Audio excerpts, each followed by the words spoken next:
Ang lakas po ng ulan dito mga idol. Oh, kami po ay nagagapas ay dumali naman ang ulan. Kawawa naman po yung aming ginapas na andun pa sa tubigan, hindi pa namin nadadakot. Ay lakas po ng ulan ay yung haba-haba po.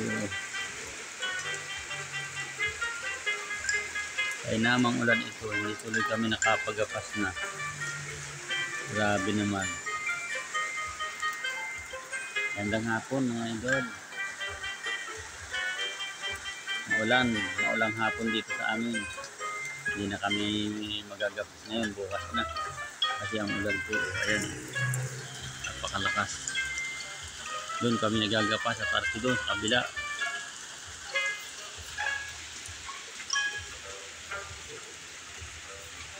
Lakas ng ulan. Diyan kami nagagapas mga idol, o doon. Sa may kabila ng niyog na yun. Ayan, ang gapasin pa namin. Ay ngayon po ay napakalakas naman ng ulan. Ay di bukas na po kami nito magagapas mga idol. Ito po, maulan dito sa amin. Ano, napakaulan po mga idol. Talaga naman, hirap na hirap. Ganda po ng init kanina nung kami nagagapas pa. Ngayon po ay dumali naman ang ulan. Ay kawawa po yung aming mga binapas dun. Nabasaan na. Bukas na po namin yun madadakot. Kasi po hindi ho pwedeng dakotin pagbasa mga idol. Hindi pwede po, mag-iinit. Tapos yun po ang kasunod pa namin gapasin mga idol. Yun, yung dalawang basig na yun. Yun, mahaba na yan kapag ganyan. Yun pa ang gagapasin namin bukas.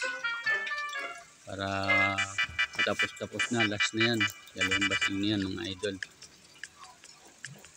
Aba, tama naman na ulan. Ay naman na yan. Baka magkatubig pa ang tubigan ay yung aming ginapas ay malulunod na yun. Pag nagkatubig yung tubigan ay ginapas namin inaandun pa oh. Doon sa dulo na yun. Kawawa naman. Ay mga manok ng idol doon. Nagpapaulan yung mga manok. Mga manok ng aking kapatid. Yan. Yan po yan oh. Awan ko lang kung ito'y iinit pa. Maaga pa naman ay. Alas 2 pa lang naman. Siguro pag ito'y tumigil na yung ulan, baka naman po iinit pa ito.